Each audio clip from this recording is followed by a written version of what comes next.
It's Tuesday, March 25th, 2014, and you're listening to SYN Boldly, the podcast, the Sign Your Name Project. I'm your host, Trey Comstock.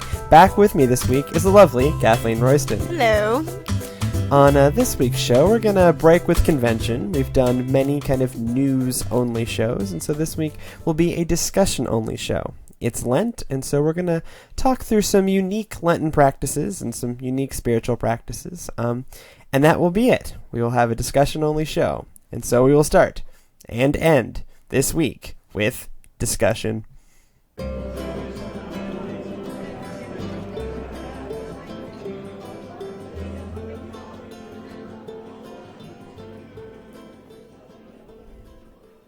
So I think spiritual practices in general are something that gets misunderstood a lot. Yes.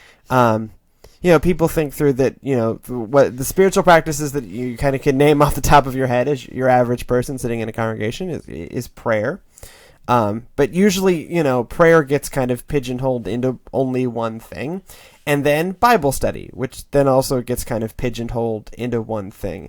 And I think in how spiritual practices get approached, a lot gets lost with the kind of the many different threads that can be spiritual practices. And I think when people think they don't have spiritual practices, some of it maybe they don't, but I think some of it is also that they don't think through the things in their lives that are in fact spiritual practices that they're ignoring because they're not thinking about as spiritual practices because they don't fit that kind of mold. Oh, I'm not kneeling on the ground or kneeling on a thing, praying with my hands like this, like a medieval painting, or I'm not, intensely studying the Bible, attempting, who knows. So, what are your thoughts on this? I was just nodding. You couldn't see me, but I was just nodding. I think that there's a lot of anxiety around it as well. I think particularly around prayer, that the idea of, sitting and having a conversation with God for a set number of minutes, hours, all the time, in a particular way, in a particular position, hands folded, kneeling, that's what counts as prayer. And I think that one of the things that has been incredibly liberating for me is to think of those things that feed my soul that I do anyway as spiritual practices. And so I think maybe it makes sense to start with prayer. And that there are as many different ways to pray as there are human beings. That if we think about a general definition of prayer as in some way unity or communion with the divine, that basic understanding of prayer, I think that frees us up quite a bit. And I think it's also important to understand that the wider tradition around prayer it's broad. This sort of conversation, dialogue, listening for a word from the Lord thing is a fairly new way to think about prayer. And I have found it to be really wonderful to reclaim some of the older traditions around prayer. I'm particularly at the moment intrigued by praying with icons. And if you have never done that, it's really powerful. You sit with an image and there are historical icons. I have one in my house that it's Pentecost and Mary's in the middle. And the disciples are all around her, and the Holy Spirit, like the dove, is right over Mary. And every time I look at that image, I am opened up to something new that might be going on there. And so entering into the images of prayer through icons, through art, there is lots and lots and lots of really wonderful art out there. The Vanderbilt Divinity School website, I think it's lectionary.vanderbilt.edu. There's a link on there that has pieces of artwork that go along with a lectionary text. That's really fantastic. And so entering into prayer through images and sitting with images and seeing what speaks to you, what you notice, that can be a really powerful way to enter into prayer that does not involve language. I've you notice over your left shoulder, I have an icon there on the bookshelf. You do? That It's a good one. Yeah, it's one I got. Should we show it to the internet? Sure, yes. Okay. I'm going to lean. Hold on.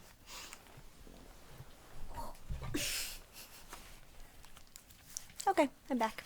This was a gift from a Russian priest Russian Orthodox priest that we visited when I was in Russia in 2007. So yeah, it sits on my bookshelf, and it's actually in the direction that I'm usually looking when I'm working. So I spent a lot of time with this icon. I think for me, the other thing that has been really helpful, and as the internet knows, I grew up Lutheran, and so sort of icons and statuary and things like that were totally out. And I'm having a lot of fun as an adult reclaiming some of that. In the sense that I do believe that prayer is also embodied, and things to hold on to are really wonderful.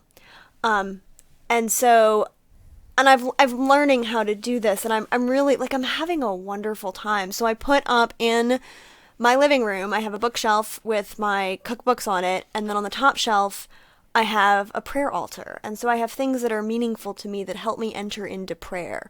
So I have a pottery bowl that has sea glass on it. And I have another pottery bowl that has a little token that says, "Be the change you want to see in the world." And an amber, like a little carved amber turtle that I got in Turkey when I was a child. I mean, just things like that that are meaningful to me and connect me in some way to God. And having things to hold on to, because I think so often we run out of words in prayer. And having something to hold on to. I mean, like the Catholic practice of praying the rosary is fantastic because it understands that there's a deep connection between our spirits and our bodies. And so surrounding myself with objects that are meaningful to me in that kind of way has been really helpful. And it does not necessarily mean that I kneel down at my statue of Julian of Norwich. I don't, but I pass her and I think about her and I think about her writings. And so there's all of these different ways to enter into this. And so at the moment, that's where I am, is really reclaiming the embodied understanding of prayer. One of the things that we were talking about art. There's a church here in Atlanta that we talk about from time to time, called Eastside Church or Eastside United Methodist. And one of the things they've done from the very they're like 3 years old, but the very beginning of their church is they have artists who do works of art during the service. And this is an integral part of their worship, is having their art, having art that illustrates what's being talked about or what's being expressed with words, that it opens up a different avenue to connect. And I actually, in my office up at my church, I have one of their paintings that was done during a very meaningful service for me. And I spend a lot of time contemplating that particular painting because, and it takes me back to what I experienced in that service, and it takes me back to the sentiment behind that painting. I think a lot about, kind of artists' intentions, and I get a lot from experiencing what other people are expressing through this art. That it's not even just kind of what is portrayed, but the meaning behind its creation. That for me is, really important. The other thing, I tend to customize every space I'm in. And I kind of often surround myself with, objects that are meaningful to me. One of the things I do is in my car. So in my car, I have, I spend a lot of time in my car. You do. Like a lot of time in my car. And so I have my own little kind of, I guess, prayer altar. What it is, I have a little medal of St. Christopher, patron saint of travelers. And then I have a small cross that I have. It's like a clip. So this is on the map, the map thing on the visor. So the St. Christopher's thing is a clip, and then I have clipped into that a little cross and then a small note that someone had given me once. And so all of these things are to help, remind me of, where I'm going and why I'm going. And it's to create kind of a meaningful space. That's something I spend a lot of time thinking about is kind of meaningful spaces, and what are spaces that are prayerful. We're in the process of starting a contemporary worship service at my church. I've talked about this some, but one of the things we're having to go through is like, what do we do with this space? Because it's a fellowship hall with fluorescent lighting and all white walls, and it just doesn't work as a worship space. And how do you create and understand that space is important? I think inherently the church does that, and we do it in really bad ways, right? Where we just spend millions of dollars for the sake of millions of dollars, and you end up like a church here in Johns Creek with a $330,000 chandelier in the entry space. Wonderful. That was a great use of resources. This is beautiful, really. But there is something to creating a worshipful space and having some intention of bringing in things that are meaningful. So in the worship space at my church is the picture of Aryan Jesus. We all know this painting, right? Oh, jeez. We all know picture of Aryan Jesus. Well, the previous pastor previous me had taken it down. And it sat in a Sunday school room, abandoned, whatever. And some folks came up to me and asked, can we put it back? It's like, sure. Sure. And so I have in my field and it's actually right on the back wall, right where I look. And so the previous pastor didn't want to look at Aryan Jesus, and so kind of banished it from the worship space. But they came to me and they wanted it back, that it was meaningful to them. And so I preached a sermon about how all of these portrayals of Jesus are wildly inaccurate. It's not what Jesus looked like. And as long as we understand that, okay. As long as you know that this has nothing to do with what Jesus actually looked like, what it says is that Jesus is at home with us. That in fact that white Aryan Jesus, it's a mostly, almost entirely white congregation. And so it says something about Jesus being at home with them and less actually what Jesus looked like. And so I preached that sermon, and so I gave it a different meaning, and so there it hangs. And so I, periodically I look out there, and there's Aryan Jesus. There's a clock, and there's Aryan Jesus. Oh, yes.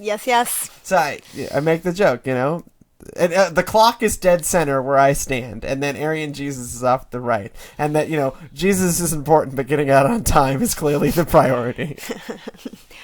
Oh, Methodists. So I think maybe my word of encouragement around prayer is don't be afraid that you're doing it wrong. I'm not sure there's a right way to do it. There are tons of resources on it. You can pray the Psalms, you can read poetry, you can go on a walk, and what counts as prayer, I think, is maybe a broader, a way broader kind of thing than we may have thought of it. My mother my mother gets up every morning at a ridiculous early hour and reads her Bible and prays and has quiet time for an hour and a half. If I had to do that, I would scratch my own skin off because I would be so twitchy. I mean, that is not It's not a good spiritual practice for people with ADHD. So true. We could have a whole conversation about that. And so I think maybe in this, it's important to know yourself and know what feeds your soul, and things like what's your learning style. If you are a kinesthetic learner, you are not going to want to sit still for an hour and a half and talk to Jesus. It's just not going to happen. And so knowing yourself and knowing what kind of practices are meaningful to you, and you can try things out. There's all kinds of, as I said, there's really great resources on this. Walking a labyrinth. I'm all about walking as a spiritual practice as well. We can talk about that. But actually, we should probably have a whole episode on that, as Sydney and I will be doing the Camino de Santiago in less than 3 months. So. Oh, yeah. Labyrinths for everybody. So all of this is to say, I'm saying this to myself too, because I think I've struggled a little bit with the fact that the idea of sitting down and having an hour and a half of quiet time with Jesus makes me want to jump out of my skin. That there are other things that connect me to God. And so there's a little bit on prayer. That's a totally tiny little bit of it.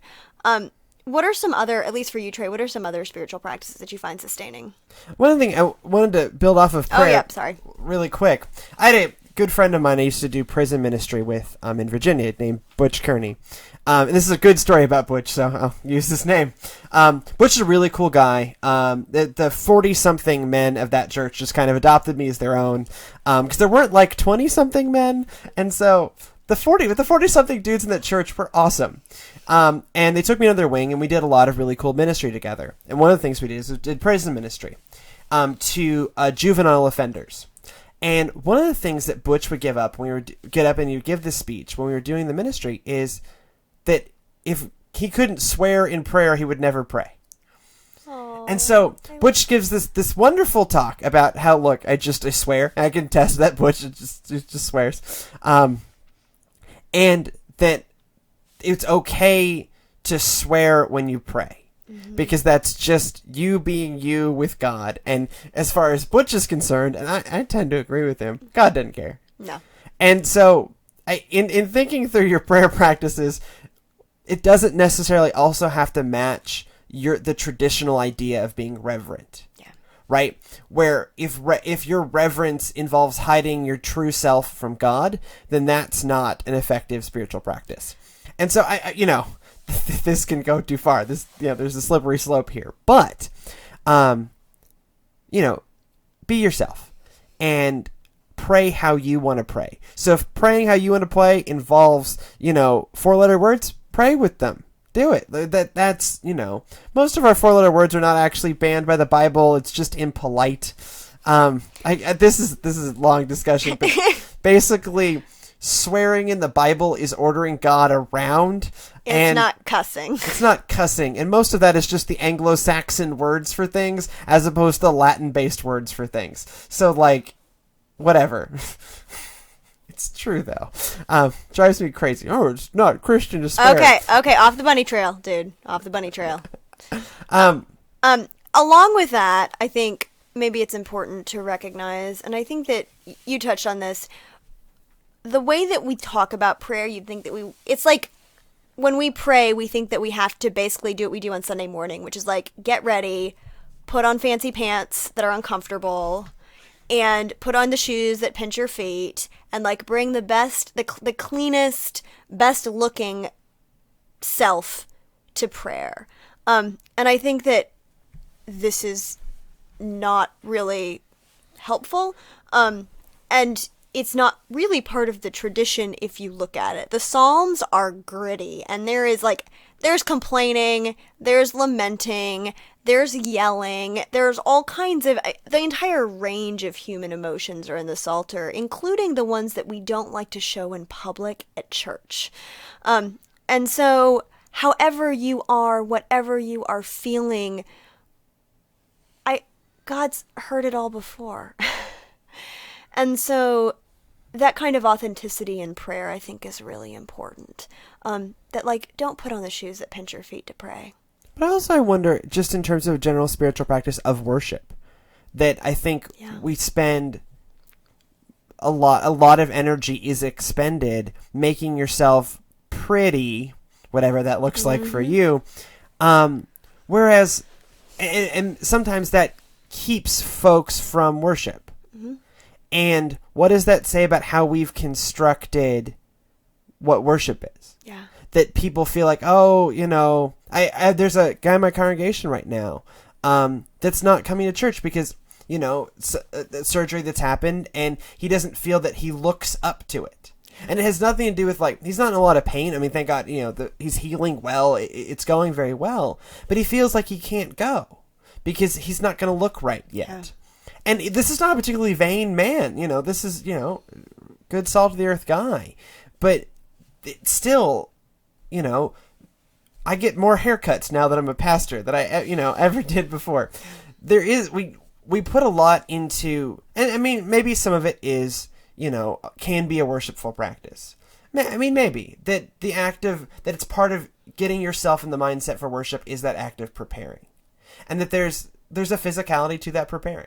I don't know. I can This might be a conversation for another show as well, because we could spend I have lots of things to say about this. No, sure, go for it.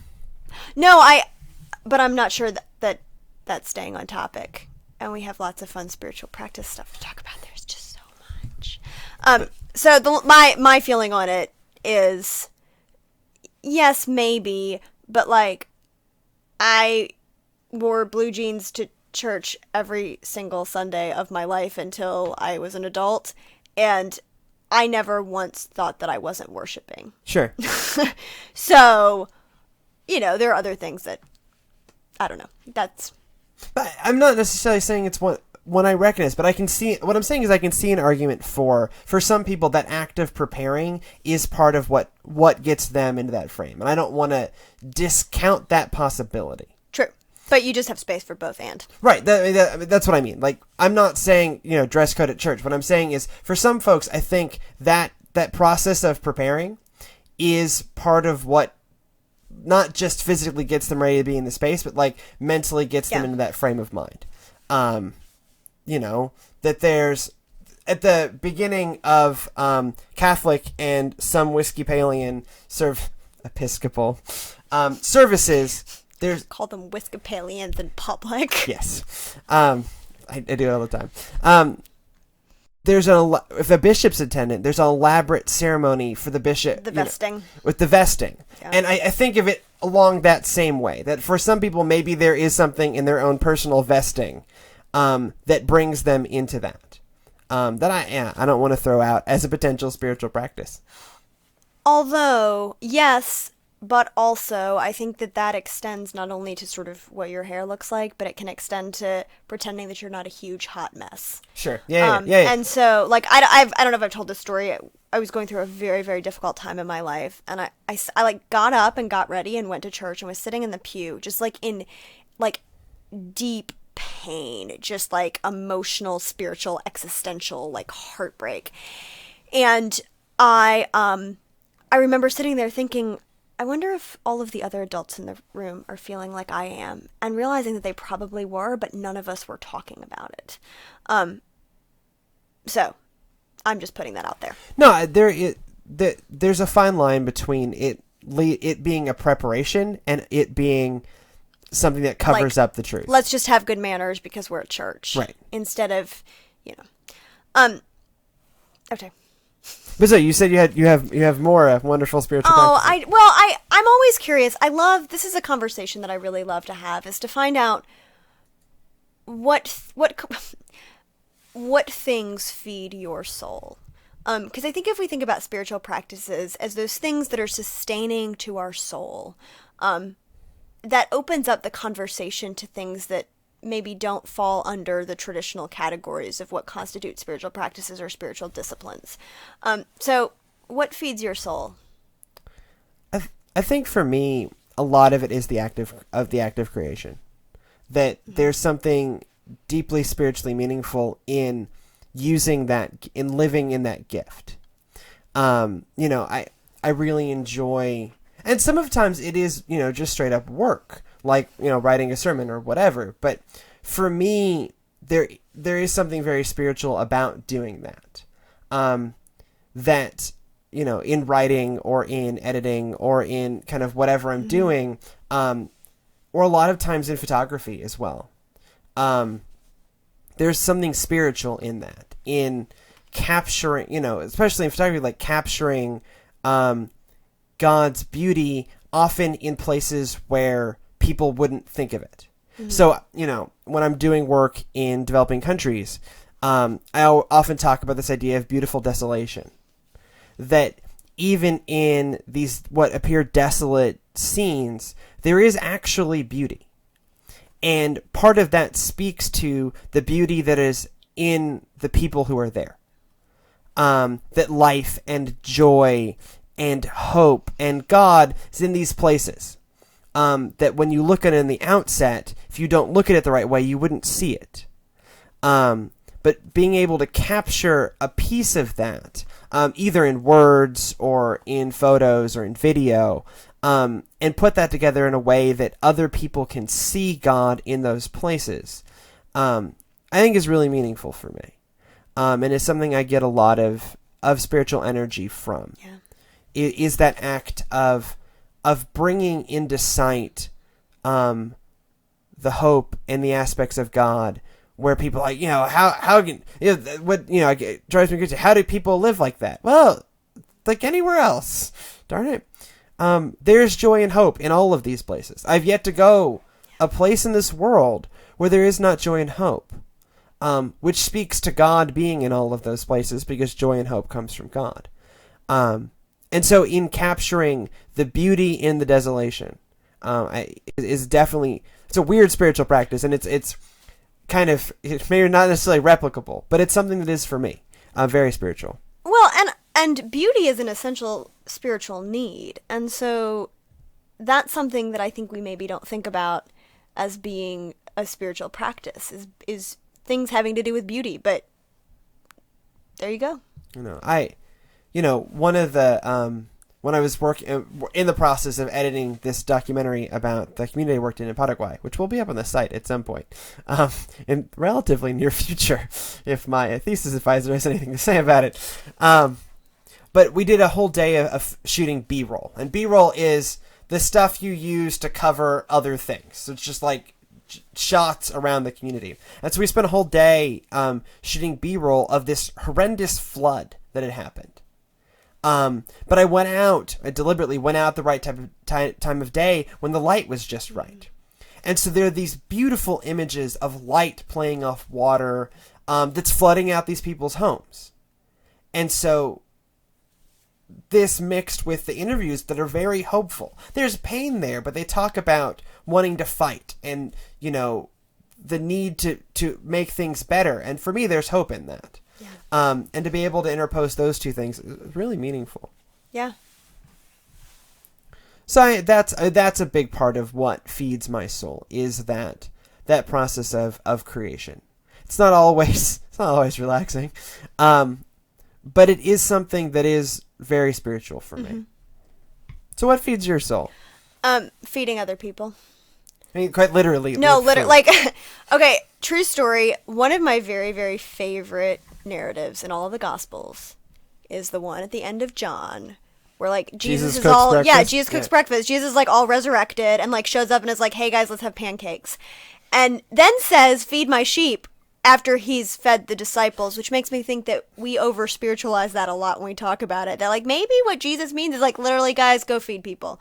And so I love to cook, and cooking for me is, I would say that that's one of my central spiritual practices. And there's a lot of reasons for it. One, I cook with the seasons, and so I'm tuned into nature in a way through cooking that is very powerful. So I'm not going to make anything with peaches in January because peaches don't grow in the United States in January.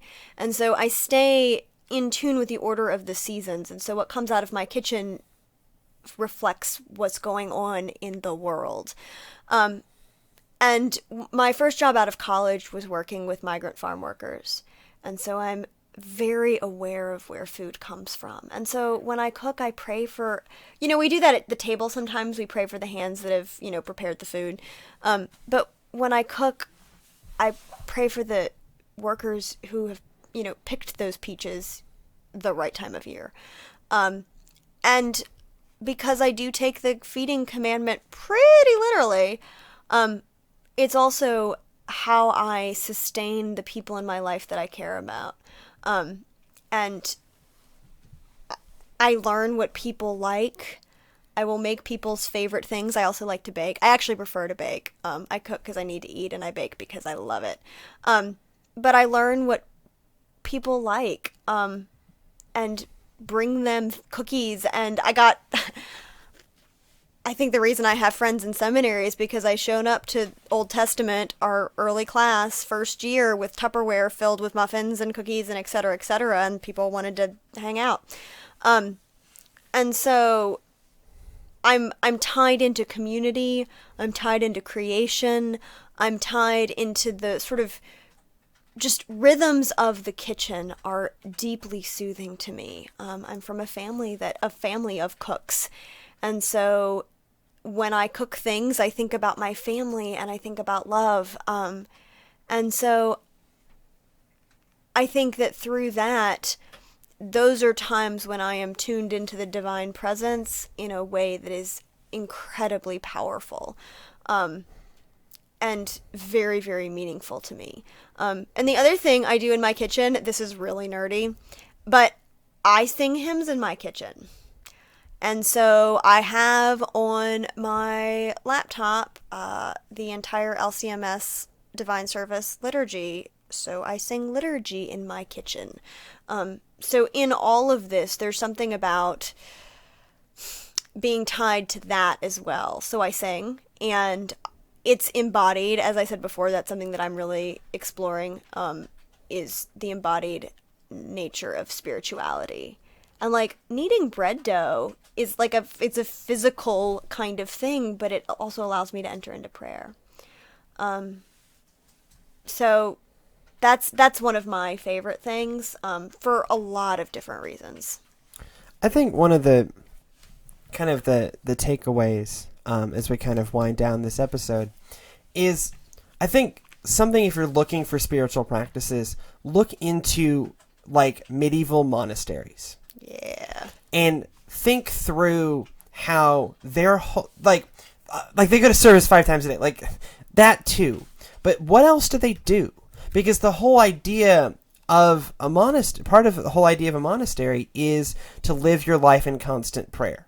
So what does it mean that someone has the vocation of a gardener and has devoted their life to being the best gardener or beer maker or cheese maker or librarian or whatever it was? That whatever they did, they found their vocations and found ways to make it prayerful.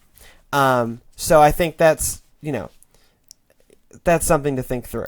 I have one thing on that. The Rule of St. Benedict is also lays all of that out in a very interesting kind of way. I also would highly recommend Barbara Brown Taylor's book, An Altar in the World. She says a lot of the same things that we have said, but says them beautifully, because that's just how she is. So if this is something you're interested in, she really does challenge existing notions of what constitutes spirituality, and it's a really wonderful book, and everybody should just read it because it's fabulous. And with that, if you have any feedback for the show, SYN Boldly at endfear.org, facebook.com/Sign Your Name Project, or at SYN Boldly on Twitter. And go in peace to love and serve the Lord and end fear by signing your name. Good night.